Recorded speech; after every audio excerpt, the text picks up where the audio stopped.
Welcome back, Daddy Odufowokan. Still my guest is explaining to us, perceptions on Ogun at 48, the situation now. It's been a long road coming from when the state was created in 1976. And here we are today, advances, areas of challenges, and indeed clear-cut successes. Okay, I wanted us to return to the matter of ease of doing business friendliness of the place, and we want more people to come into Ogun State. So what exactly, in case anybody is watching this from abroad, what exactly has the Dapo Abiodun administration put on ground, been able to do that will enhance the ease of business and attract people to go in there that I actually want to invest and I'm looking for a place to invest? Why would he choose Ogun State? Thank you very much. Chief, among the things this administration have done in that area is the issue of land ownership. Okay. Every business needs land. Location is key to business. And then we all understand how frustrating it can be if the process of acquiring land when you want to start your business troubles you. So that's something the government has taken care of. The process of becoming landowners in Ogun State has been simplified. All those multiple processes has been removed. It's a straightforward process that takes you to... And transparent. Very transparent. Most of the things you do online yourself. Your contact with people you think would want to trouble you is reduced. And it takes you straight to obtaining your certificate of occupation. Mm-hmm. And when business owners and entrepreneurs may cross the hurdle of land ownership, it makes every other thing easy for them. Other things are the rate at which this government is committed to infrastructural development. Okay, that's quite important. Well, we've touched on that. We've touched on that, the first half of the program. Infrastructural development. Talking with people who can make the issue of electricity easier. Efforts are being made to ensure that the road networks are such that helps your business. The idea of our taxes are such that they are flexible and friendly. Water? The issue of water. Abeokuta Metropoli, for example, over the years, for decades, I schooled there. Some parts of Remo land, I lived there. Ijebode, that's where my father is from. From age long.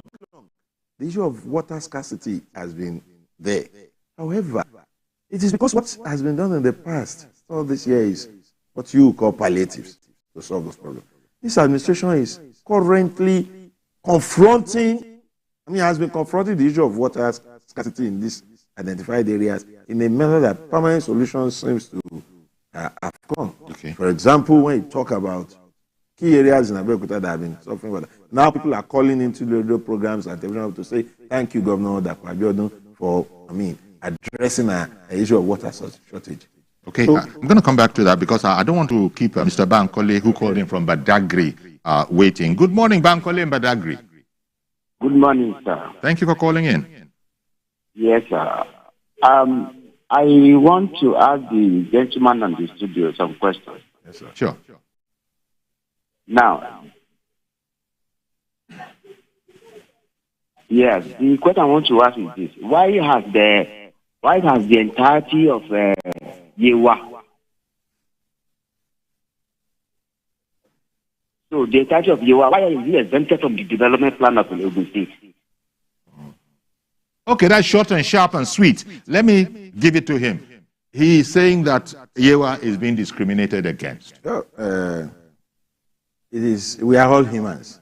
And if you look at some theories that explain that no matter how selfless we try to be, when issues comes to sharing of things, we want more to our side. So I appreciate my brother who called in from Badagry. I'm sure he's from Yewa part of Ogun State. I don't agree that it's discrimination. This administration does not discriminate. One thing this government is taking very importantly is even distribution of development across all parts of the state. Recently, the state government launched a program, 100 roads, the 100 roads project. This 100 road project is divided equally across the 20 local governments of our state. It's not even an issue of senatorial district, the 20 local governments. But if you say equally, you emphasize that word. Bankole, who called in from Badagry, yep. But I've heard in casual conversation, the Yewa people do feel like that. Is it, can you profess any kind of an understanding as to why they may feel like that? Has it been, quote unquote, historical that is now being addressed? But I know quite a number of Yewa people who feel that way. Okay, well. Providing evidence is another thing. But you just got there. Yes. And I may not be in a situation to provide evidence for that. But what I know, that this issue is age-long, the way you paint it. It's been like that. This administration has only been in office for 6 years. Okay. I mean, 5 years. Almost 5 years. That's 4.5 years. So it couldn't have been the making of this organization if it is so. Exactly. Assuming without considering that this issue is so, could have been it so. could not have been Not on the watch of Dapo Abiodun. You concerning the watch of Prince Dapo Abiodun.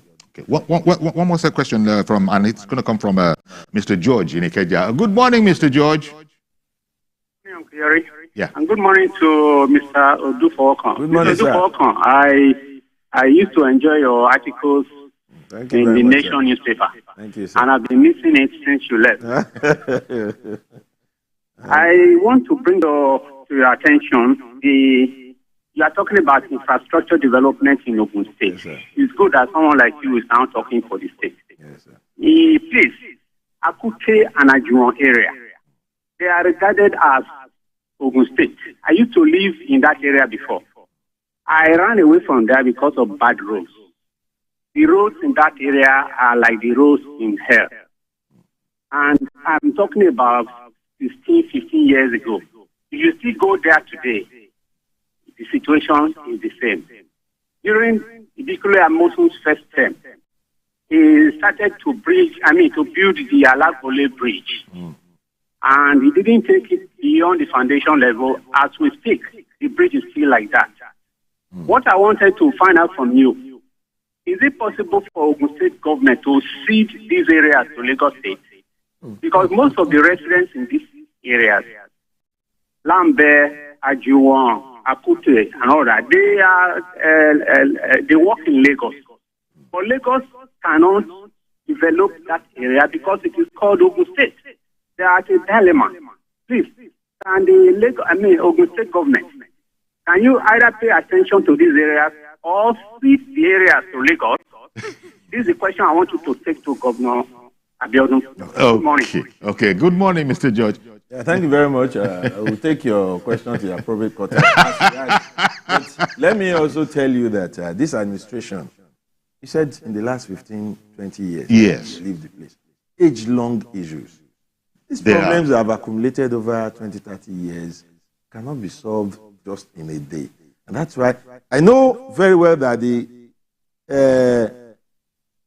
Lambe Akute Ojodu Road is to receive attention. Same for Akute Denro Isashi Road. These are parts of major concerns of this administration. Major concerns. And they are often thought to be Lagos State. Yeah, it's Ogun State. But it actually is Ogun State. It's Ogun and State, that's the point that George was making. The state government is highly responsible for that area. There have been palliative efforts in that area too. There are major issues, serious desolation. It is not something you will say, okay, let's just manage and do it. No. You have to be determined to fix those roads. And that is the governor's perception to it, that let's plan to do something concrete, something half measures will not suffice. Will not solve the problem. And that's why when people say, let them just do something, it won't solve the problem. And these roads we talk about, you see, this is Ogun Central. Ogun Central. The last caller said Ogun West. If you ask these people, he didn't just finish it. He almost have. In fact, he finished it by saying, "Can you see the road?" That's to say they don't see. They also feel the same way. That's why what I was trying to explain, that it's not a matter of marginalization. It is an issue that has to do with this our own administration. It has to do with scarce resources. Having identified everything needing attention, do we have the resources to do it once? The answer is no. Are we willing, as in the governor, is he willing to do all the roads? Yes. Can he do it at the same time? No. Not necessarily. Then what's the solution? We'll take it one after the other. Also, I suppose an information drive. And everybody, when you say you take it one after the other, everybody wants to take his own first. And so that's why when they talk like this, I understand how they feel. I keep saying it is within their legitimate right to talk in this manner. So people must be carried along as to what is going on, and that's so that the gentleman, I think that was Bankole in Badagry, who said that, why are you discriminating against the people of Yewa in terms of development? They will understand because there is full information. And by the way... Aton, Lusada, Agbara, Marubo road that is currently receiving attention from the government is in Ogun West, a major road. Okay.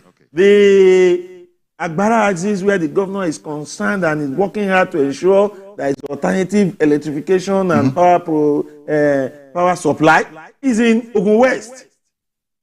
We have major projects going on in Elaro, is in Ogun West. But my brother lives in Badagry, and if he is not from all these places I mentioned in Ogun West, even if it is only his own village that is yet to receive attention, then the whole of Ogun West is marginalized. And we can understand. Someone else but we will only plead that development will come, but it may not come at the same time. The government is not sitting on its hands. They're not sitting, not resting. Samuel, again from Badagry, good morning to you, sir. Yes, sir. In response to what the gentleman is saying there, it's not about me personally benefiting from what the government is doing. Okay, it's what has been on for time immemorial. Yes. That the entirety of Yewa is exempted. So all these things we are talking about, it needs to be visible. You need to visit that place by yourself. You just visit and see what you are talking about. We need to please include us in the map of development of Ogun State. We are not exempted. We should not be exempted from it. It is not a matter of being beneficial for it. All of us cannot be a politician. It is not to be a politician before we can begin to enjoy the dividend of democracy. Yes. Please include the Yewa people too in the development plan of Ogun State. Please. All right. Please. Well, thank you very much, Mr. Samuel. He's keying Bankole, but it's true. If there is that perception of that over the years, both of them spoke about decades. If there is such perception, we will have to, and that's why my principal, Prince Dapo Abiodun, is insisting on what he describes as equal distribution of infrastructural development, equal distribution of our industrial drive. In the area of employment, ensure that it is spreading. Give every part of the state senses of belonging. He is keen, he is determined. If you look at his administration, the cabinet, other heads, and what well spread. Even spread. Well spread. Let's talk about education, because as you know, Ogun State, Abeokuta, but not exclusively Abeokuta, they're very, very key on education. So the citizens of Ogun State. Tell me, you started off with a plus on that. If you ask most people, they'll say, Ogun State, like some other states, education is their stock in trade. What can you say? What has this government and the governor done to maintain that and then further it? There's no administration. I can say that now. I'm from Ogun State. Lived in Ogun State. Before you launch, let me include Dare, but coming from Abeokuta. Dare in Abeokuta, good morning. Good morning, Dare in Abeokuta. Yeah, this morning. Am I on to this morning, please? Yes, you are. I would like to ask our guest there. Your namesake, Mr. Dare Odufowokan. Okay, so the question is, the state government started from estate in Abeokuta. Yes. He did some estate in Kopape, Yes. Abeokuta. The phase 2 is yet to be completed. Yes. A lot of civil servants subscribe to this estate. Yes. Even the one in Kopape, phase 3 is yet to be completed, uncompleted. Yeah. It has overgrown with weeds now. Yeah. A lot of civil servants that took that estate are still paying rent, paying mortgage, and that place is there, grown up with weeds. What they ought to have been able to achieve with that estate, that they ought to have done buy some materials at a cheaper rate. Now everything has overgrown. They have not gotten their allocation. And now you are here, you are saying all these are age-long situations, but this one is a recent situation started by him and still no allocation. Okay, let's give Mr. Odufowokan a chance to respond to that. Thank you very much for calling in. Thank you very much. That was Dari. My namesake. Yes. He helped a lot with the question, even by declaring that none of this project he spoke about is in the first phase. He talked about second and third phases. And these are projects that were started maybe 4 years ago. We all know what's been happening when it comes to the issue of inflation and all that in the country. Subscriptions have already been done, and the houses have to be delivered. It's an ongoing project. Just recently, in fact, taken care of by and provided for even in the 2024 budget.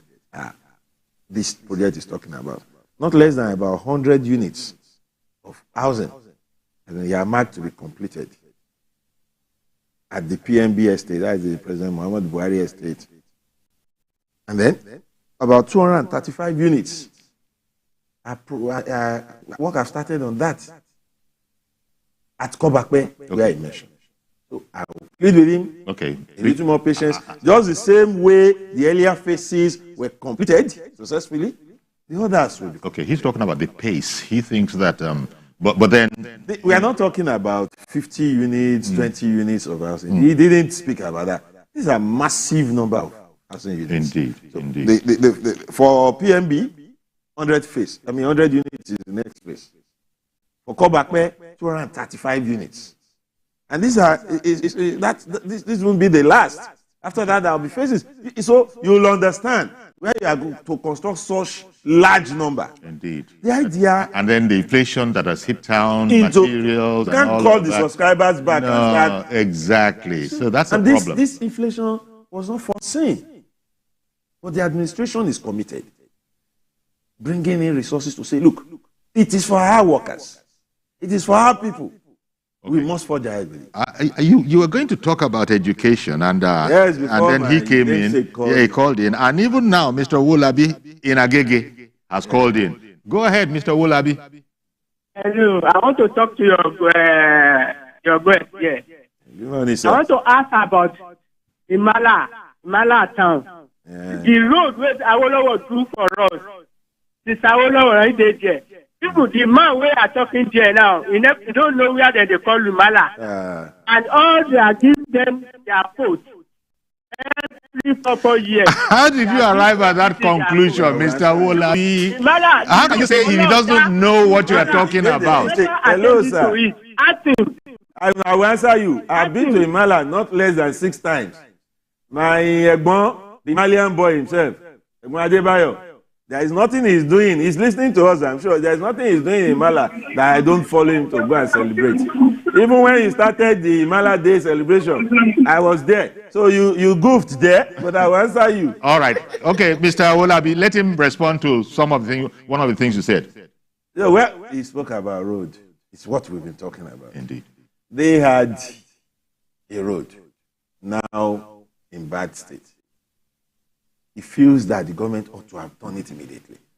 Then we've spoken here about people who never had roads and feels why haven't.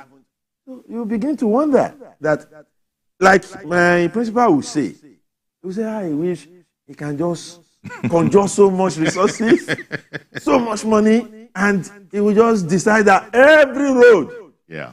Yes, we see. Starting today, we set a target of 3 months. But it's not possible. Well, it apparently isn't, and it's a challenging task. But nevertheless, you've been you've been explaining to us how Prince Dapo Abiodun is totally committed to it. Now, I'm going to hold the cause for a moment because I do want to hear from Dari on education in Ogun State. I really want to speak about education. Sure. Sincerely, because I doubt if I was explaining to you that apart from growing up in Ogun State, I schooled in Ogun State extensively, and now I'm working in Ogun State. I've been part of the administration. I don't think there is any administration that have done much in education as much as this current one. Let's look at the area of teachers' employment. It's been massive. Not less than about 5,000 teachers have been employed in the space of 3 years by this administration. Okay. Through our Ogun Teach interns. Is that for primary or secondary? Across board. Across board. We have what we call the Ogun Teach interns, which also help the administration to solve the issue of unemployment in a way. What do? Young graduates and others come in and be our interns. And the first instance, 2,000 was taken. The second one, another 2,000 taken in as interns. And what do interns do?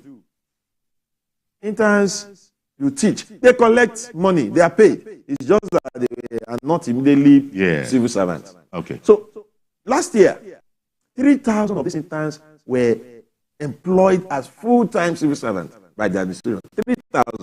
Well, this implies that there are schools being standard schools. They exist. Maybe they're being built. Maybe they're being refurbished.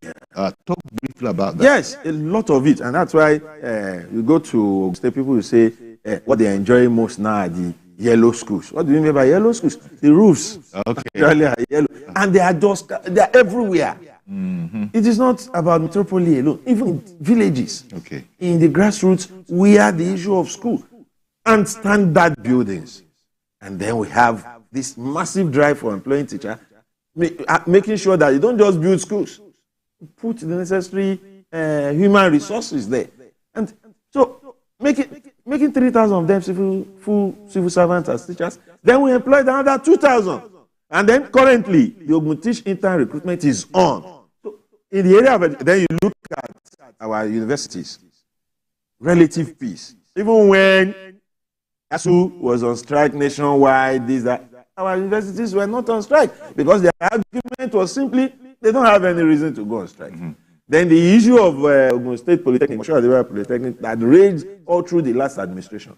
We moved it somewhere, it is no longer operating, we shut it down. We could not resolve it so amicably that the school now have students again. Okay. They are running sessions. You know, we've completely run out of time now, Dari. And it just looks like we started this thing only 15 minutes ago. I still have plenty. I can imagine there's so very much. And that's why I feel sort of sure that when we sort of invite you to come again, because there's so much more that needs to be said. And especially we have to be realistic about this thing and pragmatic. You have explained that there are challenges, but they are being confronted head on. Sir, I didn't have the opportunity to talk about our cargo international airport. The project the whole world is applauding us of. I'm sure when next you call me, we'll talk about that. The first commercial flight already landed there. So to those who say it's a white elephant project, when Dapo Abiodun started that project, now they know I was on the flight. Okay. So it's historical. I'll tell my children and grandchildren. That's exciting. I can't wait for you to come back. Yes. Then we'll delve into it from those angles. Thank you very much, Dari, for dropping by the studio to tell us about this. Okay, we're going to have to leave it there for now. That's our program today. Do please join us tomorrow for a fresh edition. I am Yori Folare. Bye-bye for now.